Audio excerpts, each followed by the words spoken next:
Welcome to Car Advice. It's been another big week in the automotive world, and we're going to look at some of those issues right here tonight on Car Advice. Firstly, the Mercedes-Benz X350D dual cab ute. We review the dual cab that everybody's been talking about and decide whether this V6 variant should be at the top of the pile. Aussie TV and radio presenter Steve Price joins us on the Car Advice panel to discuss his dyed-in-the-wool Holden family. Good bloke. He is a good bloke. And EV batteries, how long do they last and how much do they cost if you have to replace them? Joining me at the desk to talk all things auto, Car Advice Senior Road Tester Paul Maric. Good evening, mate. Let's get straight into it. This road-legal Brabham. This is a really interesting car because it's designed largely and built in Australia. The question is, do we need a road-legal version of a car that already costs $1.8 million? $1.8 million. It's a lot of money. It's a crap load of money. A lot of money. But what is more money is to make it road legal. Of course. You've got to add $266,000. That's like the price of another two cars. What do you get for that? Okay, for that, you're actually going to get a front and rear axle lifter because if you have a look at that front splitter... Well, you wouldn't go over a crushed Coke can with that. You wouldn't come to my driveway, I can tell you, because that'd disappear in an instant. Yeah, absolutely. You also get air conditioning.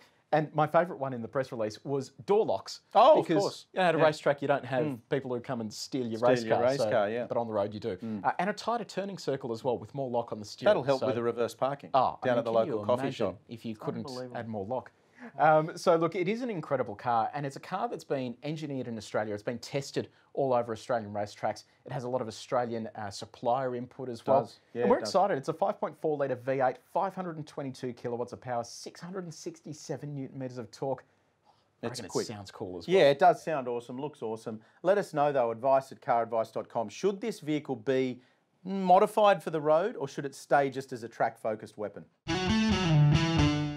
We love full-size pickups, mate, don't we? And have a look at this thing. This is the new Ram 2500. There's a 3500 as well. They've just announced the new variants. It looks unbelievable. They're incredible things, and Ram has just announced the updates. And as you mentioned, their new front end, new interior as well.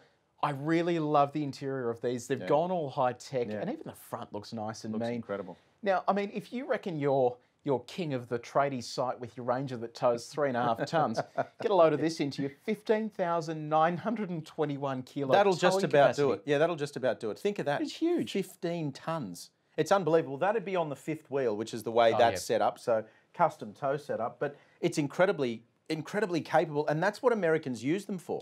You'll often see them running interstate with massive big trailers on the back of them, and they're practical. I think you touched on another important point there. It's really easy to criticise the Americans' sort of excitement for these kinds of vehicles, but these are the default family vehicles, so their cabins, the luxury, the fit, the finish, the appointments, what you get as standard equipment is incredible, isn't it? It is. It's really cool, and powering this beast because you need a whopping engine to get it moving.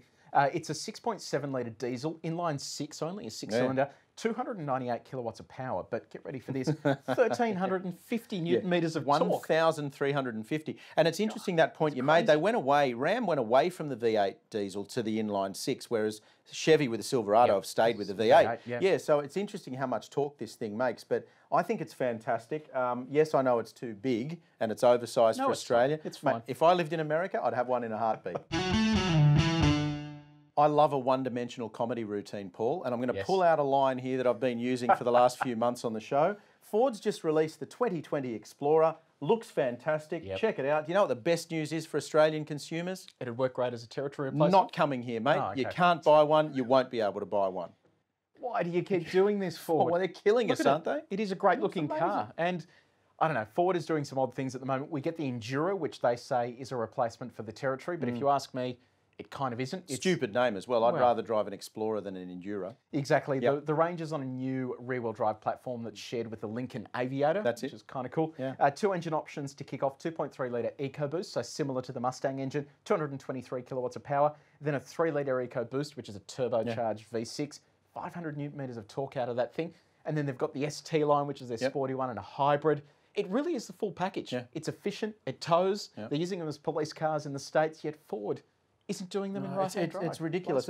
Ford's got a great portfolio of product at the moment. You know, Mustang, they can't get enough. Ranger, #2 in the sales charts. Fiesta and Focus and all those kinds of cars, all excellent. I'm just looking here. You can go to caradvice.com to have a look at the full story. I'm having a look at the interior. The cabin on this thing is amazing. It's beautiful. It's like a luxury car. It feels really high-end. I don't see any way in the world that this wouldn't work in Australia. I think this would sell. Let us know. advice@caradvice.com. Would you buy this and would it work in Australia? Paul, do you know what Australians have been screaming out for? More car advice? Possibly. Not that I've been told.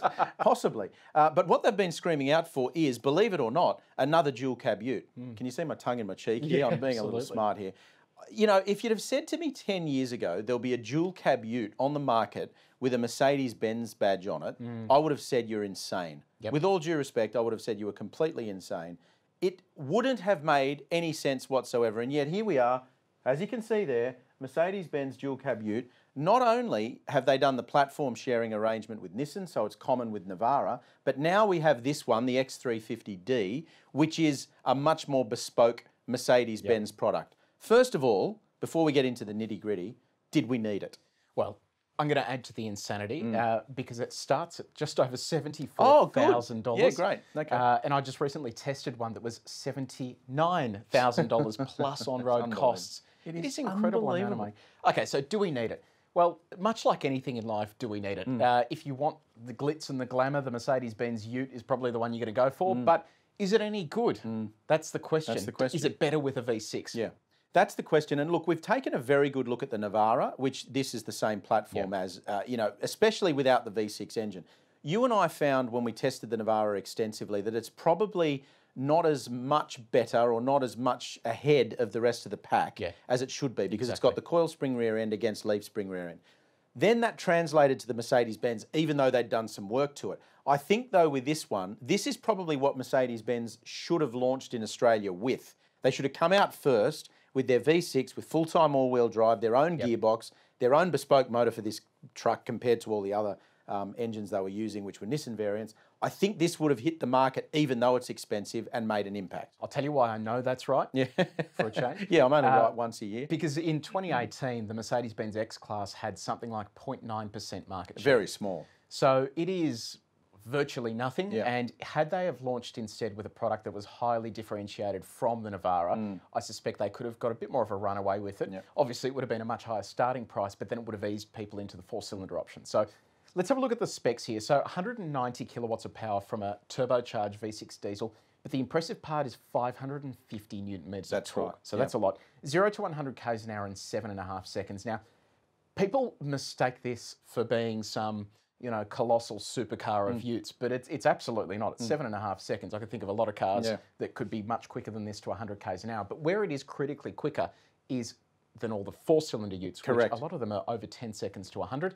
But it is pipped by the Maric, which has been out now forever. Yeah, forever. That's right. I think, for at least a decade, hasn't it? Look, I think the interesting thing here, and you just mentioned Maric there as well, realistically, if you're going to tow a lot of weight, if you're towing a race car, a horse float, a caravan, a large boat, anything like that, I think you really need to be looking at the two V6 options that you've just mentioned. Maric, the second one. I mean, the Maric engine's a cracker, we know that. Once you've driven these V6 utes, you find it very hard to go back and drive the four cylinders, or even the five-cylinder. Even the five-cylinder. They just don't have the same punch and effortless grunt that these V6s do. And what I've learned from all the tow testing that we've done across the various dual cabs, most recently with the Navara that we own at CarAdvice, is that just because a ute is rated to tow a certain amount doesn't mean that it can do it easily. So a lot of these utes that are rated at 3,500 kilos, you put anything above 2,500 behind them and they don't want to know about it. Whereas the V6 Maric, the V6 Mercedes-Benz, they will tow it quite easily. Now, for me, I think the biggest issue that Mercedes-Benz is going to face here is whether it feels like a Mercedes-Benz. Now, when you and I did the video that had the X250D and the Ranger Wildtrak, we noticed a funny little thing that, viewers might not even have been aware of. But for example, when you turn the Mercedes-Benz off, the X-Class, and you get out, there's a great little icon in the center screen that says, "Don't forget your key." And it's a beautifully crafted looking Mercedes-Benz key. But you look in the center console and you've got this cheap plastic Nissan key. That doesn't feel very Mercedes-Benz to me. And I think if you're spending $80,000 on a ute, you're going to want it to feel special, aren't you? Yeah, I mean, Nissan key and a Mercedes is no, I know, it just doesn't make any sense. And it's such a cheap and easy thing to fix. It is, really is. Get your own key. Yeah. Anyway, but the other element of this that really detracts from it, you're getting a lot of stuff that's shared with Nissan in terms of switchgear. you're missing out on basic features like blind spot monitoring. There's no radar cruise control. This is an $80,000 ute. That's a lot And of what money. troubles me most is that for around $10,000 more, you can get a Ram 1500, which will tow better than this. Yeah. It's got a bigger interior. It's better to drive. You know, there's a whole bunch of other factors here where it is better. Now, let's have a look at that torque figure, 550 Newton meters. For those astute viewers at home that love reading car advice, you'd know that the new Ford Ranger with the 2-litre twin-turbo diesel and the Holden Colorado both output 500 Newton meters of torque. From four-cylinder engines. From four-cylinder engines. That's right. So this is 50 Newton meters more. It definitely feels punchier on the road, but as I found, it is so laggy from a standing start that all of a sudden you get this rush of torque. That's right. And then it finally begins moving. But before that, nothing really happens. Yeah, exactly. And that's a factor too. I think the easy delivery of the torque, you know, it's easy to focus on power figures, but with large SUVs and even medium SUVs and dual cab utes, it's that torque delivery that I think is the most interesting thing, and the way that it comes on nice and smoothly. There's no lag there, especially if you're towing and for off-road work. I highly doubt, and I think this is, you know, it's a personal opinion of mine, but I highly doubt that this is ever going to get used for work or serious off-road driving.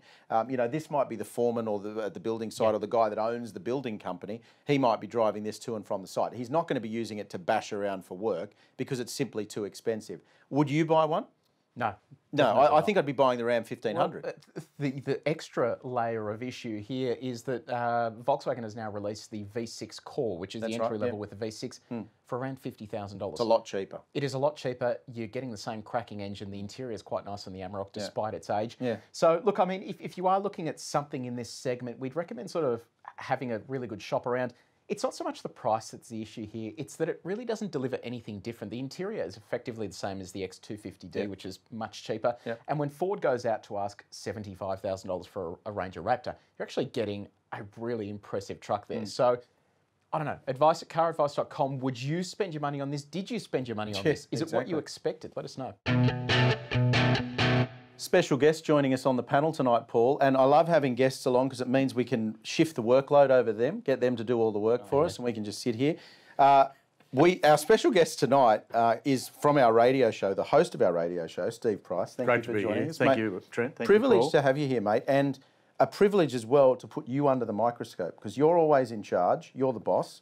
We have to remind ourselves that it's your show that we're on. Now you're on our show. Pricey, a lot of people might not realise, and we do because we talk a lot, and I know you've given me a smackdown a few times about Commodore, which is fine. You've got a long, long history with the Holden brand, haven't you, that goes way back in your family? Yeah, my dad was a sales manager at a Holden dealership forever, 60 years. And so I was lucky enough as a kid that he'd bring home a different car. That's amazing. Every night. So like you guys drive different cars every week. He would just pick whatever he wanted out of the yard. I can still remember as clear as today, he came home one day in a Pontiac Parisienne and stuck it in the driveway. It was longer than the driveway. It would have been. And a little kid, I jumped in the back, it had white leather seats. I said, come on, let's go around the block.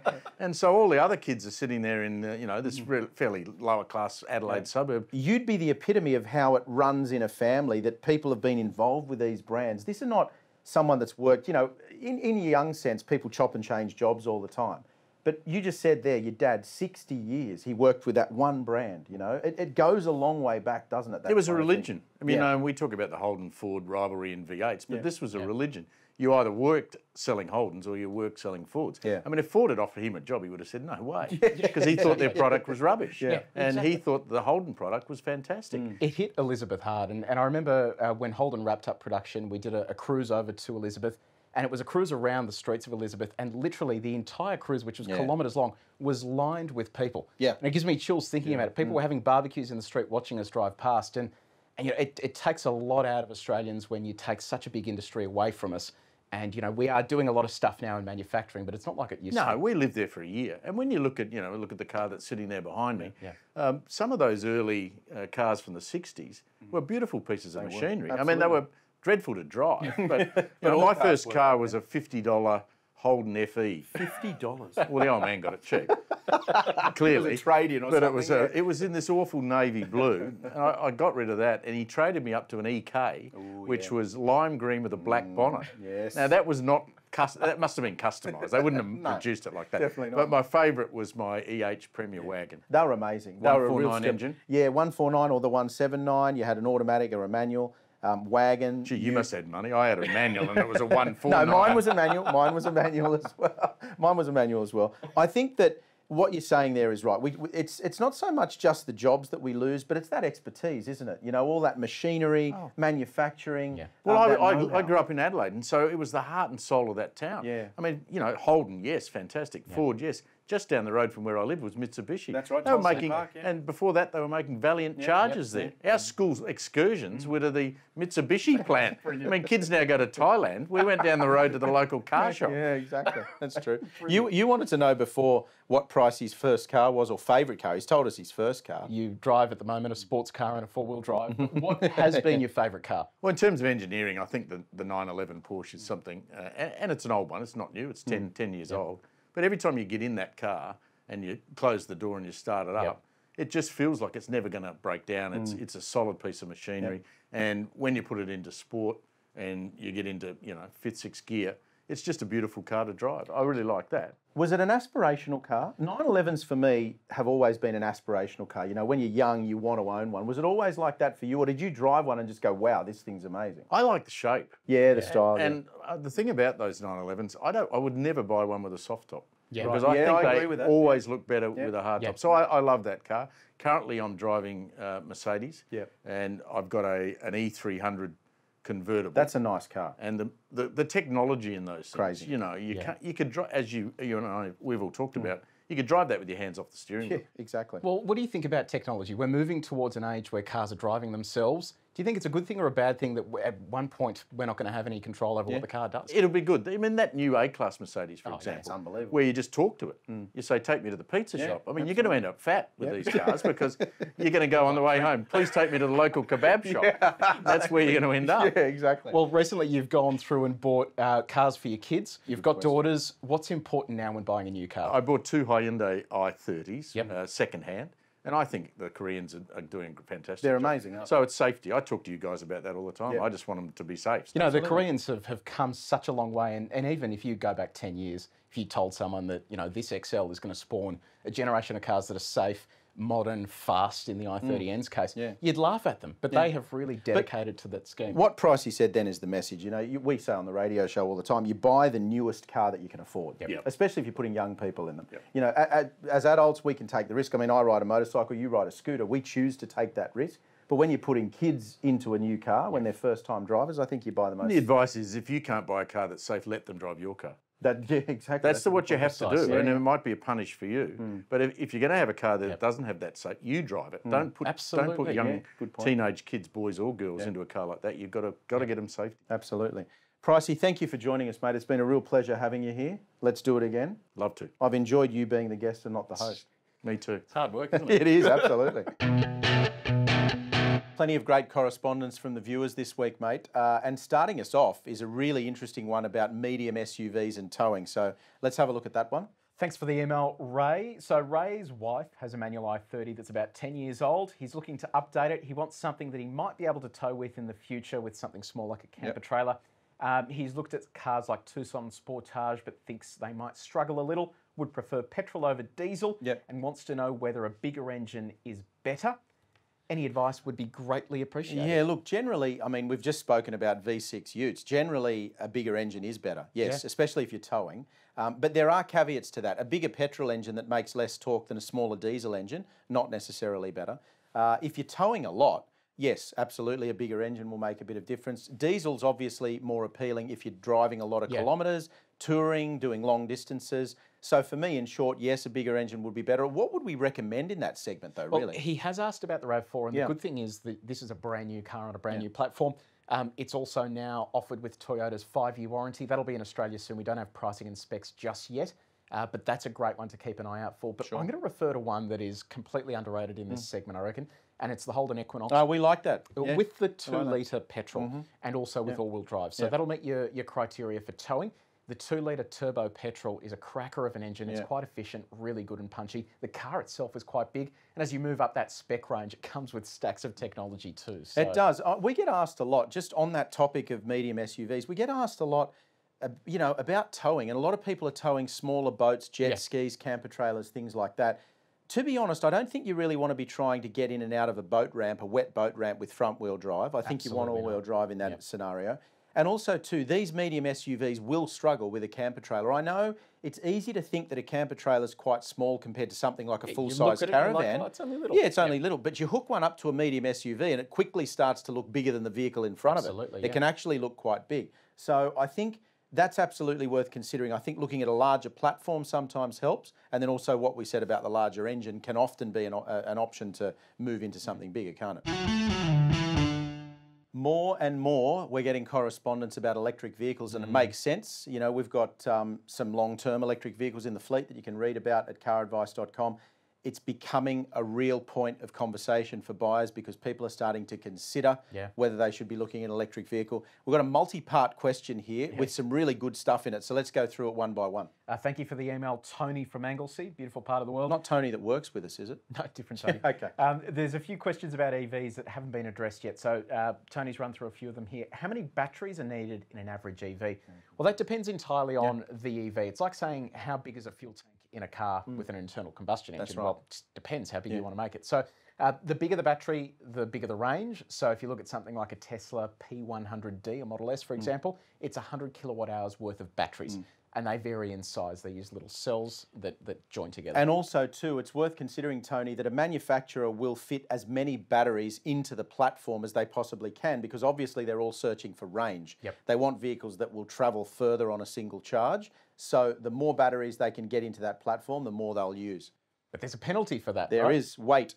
Because he's asked, how heavy do these batteries make the car? Yeah, a lot. A lot. So in the case of a Model X where you're pushing close to 3 tonnes of weight, that is huge. So you're putting a lot of demands on tyres, brakes. There's a big package there to get this car to travel a long distance. That's going to reduce over time. So if you have a look at things like a plasma TV, for example, where once upon a time it was a $10,000, $20,000 purchase, today you can find your neighbour's one on the grass out the front, depending on where you live. It is the same with EVs. Batteries will become denser and you'll be able to get more power density out of them. How much do they cost? So that's specifically with regards to EVs.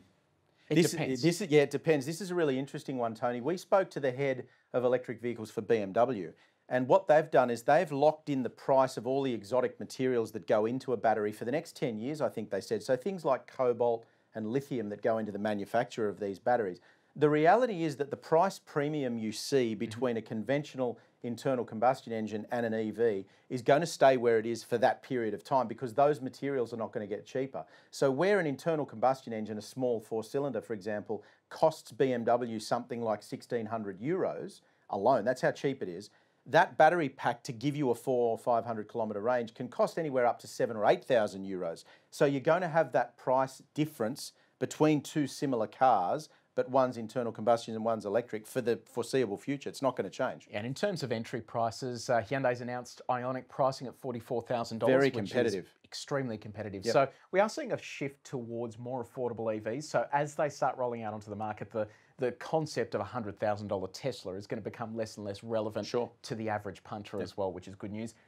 So quickly running through the last couple here. How long do batteries last before they need to be replaced? How many times can they be recharged with a fast charger? Well, I mean, Toyota are telling us with Prius, they've got cars on the road that are 10 years old. They haven't replaced batteries. Tesla has one with 1 million kilometres in the States. Now, in terms of the cycle of batteries, they have specific systems built in that manage that process, and they can be cycled many times without degrading the battery. They'll stop at like 80%. So they are safe to last the lifetime of the car. And final, very quick question here. What will be the effect on the environment when there's literally millions of these to dispose of? That's the question. And we need manufacturers to tell us exactly what they're doing and how they're doing it to recycle them. But that's the thing. Tesla has already said that they can take batteries and put them into Powerwall. Sure. You've actually got more scope to recycle these components than you do in a standard internal combustion engine where you've got things that are effectively useless. You can recycle batteries. The future's very, very interesting indeed, Tony, and that's part of it there. Thanks for those questions. That's all we've got time for again this evening, Paul. Thank you for joining us. We will see you again at the same time next week, Wednesday night, 7:30 p.m. on Your Money.